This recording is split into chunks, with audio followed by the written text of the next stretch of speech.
हाय जय हिंद दोस्तों, कैसे हो आप लोग। मैं हूं आपका अपना डॉक्टर नवनीत कालरा। और क्या ये कोविड की जो इतना शोर मचा हुआ है, कोविड कोविड कोविड, क्या सच में इतना डरना चाहिए जितना डराया जा रहा है टीवी चैनल्स के द्वारा? क्या ये ध्यान को भटकाने के लिए या आपका ध्यान कहीं और शिफ्ट करने के लिए ये सब प्रैक्टिस की जाती है? क्योंकि साल में एक बार तो ऐसा जरूर होता है, हर साल एक बार जरूर होता है। और स्पेशली जब छुट्टियां आनी शुरू होती हैं, इस तरह की ये जो वेकेशंस हैं, तब ये जरूर होता है। मैंने ऐसा देखा है।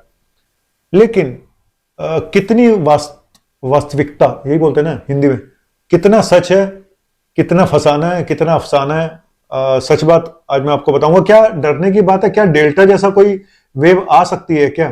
देखो, ये बात तो हम पहले भी बता चुके हैं कि ये वायरस अब एक सामान्य वायरस की तरह बिहेव करने लग गया है, एक नॉर्मल वायरस बन के रह गया, नॉर्मल फ्लू इन्फ्लुएंजा जैसा बन के रह गया है। ठीक है। और मैंने पिछले वीडियो में बताया था कि ये सीरियस सिर्फ उन लोगों को लेना चाहिए जिनको बीमारियां हैं, जिनको ऑलरेडी पहले से ही कोमॉर्बिड कंडीशंस हैं। ठीक है। लेकिन ये जितना डर दिखाया जा रहा है मीडिया में, या कितना सच है? मैं सच बोलूं तो कि अभी तक भारत में जो पिछले आंकड़ा था 250 केसेस थे, अब पता चल रहा है कि केरला में 180 और महाराष्ट्र में 106 और दिल्ली में भी 5 पेशेंट एक्टिव मिल गए हैं।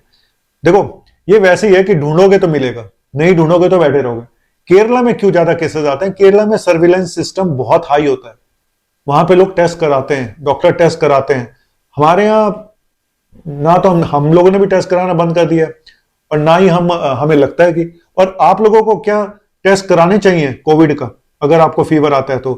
देखो, अगर जब तक आपका डॉक्टर ना कहे तब तक मत टेस्ट कराओ। मैं साफ साफ बता रहा हूं, जब तक आपका डॉक्टर एडवाइस नहीं करता तब तक टेस्ट आप मत कराओ। नॉर्मल पेशेंट को टेस्ट नहीं कराना चाहिए, नॉर्मल पेशेंट को टेस्ट नहीं कराना चाहिए। लेकिन क्या ये जो इसका स्ट्रेन है JN1, जो नया स्ट्रेन है, जो बता रहे कि एक नया म्यूटेशन हुआ है जिसकी वजह से वायरस ये पकड़ में, वैक्सीन के पहुंच से बाहर है, जिसकी वजह से फैल रहा है, इसी वजह से सिंगापुर और हांगकांग में इतना बड़े लेवल पे पेशेंट आए हैं, जहां पे काफी पेशेंट सीरियस भी हैं, एडमिट भी हैं। लेकिन ये भी बताया जाता है कि ये स्ट्रेन एक माइल्ड टू मॉडरेट डिजीज कर सकता है, कोई सीरियस बहुत ज्यादा पेशेंट नहीं होते हैं इसमें। लेकिन मैंने पहले भी बोला, जिनको कोमॉर्बिड कंडीशन है उनके लिए घातक साबित हो सकता है। लेकिन अगर आप कहीं डेल्टा जैसी कोई वेव आ जाएगी जो अप्रैल 2021 में आई थी, वैसा तो बिल्कुल भी नहीं लगता। क्या हमें डरना चाहिए? हमें डरना नहीं है, हमें सतर्क रहना है। ठीक है। थोड़ा सा एक्टिव रहना पड़ेगा। अगर आजू बाजू कोई छींक रहा है, खांस रहा है, बुखार आ रहा है, तो दूर रहो। ठीक है। मैं फिर बोल रहा हूं कि टेस्ट सिर्फ अपने डॉक्टर के कहने पे कराएं। अगर उसको लगता है कि हाँ यार, इस पेशेंट को जरूरत है। मैं कब कराता हूं टेस्ट? मैंने अभी तक तो किसी का टेस्ट नहीं कराया। जो पेशेंट हॉस्पिटल में एडमिट होते हैं, हम वहां पे अगर हमें लगता है तब हम टेस्ट कराते हैं। अभी तक मैंने किसी पेशेंट का टेस्ट नहीं करा। लेकिन जब से कोविड आया है, हम हर पेशेंट का ऑक्सीजन चेक करते हैं, हर पेशेंट का। कोई भी मेरे क्लिनिक पे आएगा ना, आप देखोगे बाहर एक नर्स बैठी होती है, वो उसका 4 चीजें हम चेक करके भेजते हैं: बीपी, पल्स, ऑक्सीजन, वजन। ठीक है। और अगर टेम्परेचर लगता है तो वो भी देखते हैं। तो ऑक्सीजन चेक जरूर करते रहो अगर आपको फीवर आ रहा है तो। अगर सांस लेने में दिक्कत है तो जरूर ही चेक करना है ऑक्सीजन अपनी। ऑक्सीजन नॉर्मल 94 से ऊपर होना चाहिए, 94% से। नॉर्मली 96 से ऊपर होता है, लेकिन 94% से ऊपर तो होना ही चाहिए। कुछ लोगों की पहले से ऑक्सीजन कम रहती होगी, जिनको COPD वगैरह है, तो उनको इतना घबराने वाली बात नहीं है। लेकिन हाँ, जिनको बीमारियां हैं, जिनको शुगर है, बीपी है, साथ में किडनी की प्रॉब्लम है, लिवर की प्रॉब्लम है, हार्ट की प्रॉब्लम है, उनको थोड़ा अलर्ट रहना पड़ेगा। मैं फिर बोल रहा हूं, ये जो टीवी पे जो दिखाया जा रहा है, जो उनके टाइटल्स होते हैं, खलबली मच गई, ये हो गया, वो हो गया, ये सब टीआरपी के कहानियां हैं। टीआरपी से ज्यादा कुछ नहीं है। आज देखोगे 2-3 दिन बाद ये गायब हो जाएंगे सबके सब। फिर वो भारत पाकिस्तान की कहानी शुरू हो जाएगी, फिर कोई और कहानी शुरू हो जाएगी। उनको टीआरपी चाहिए तो वो उस हिसाब से बताते हैं।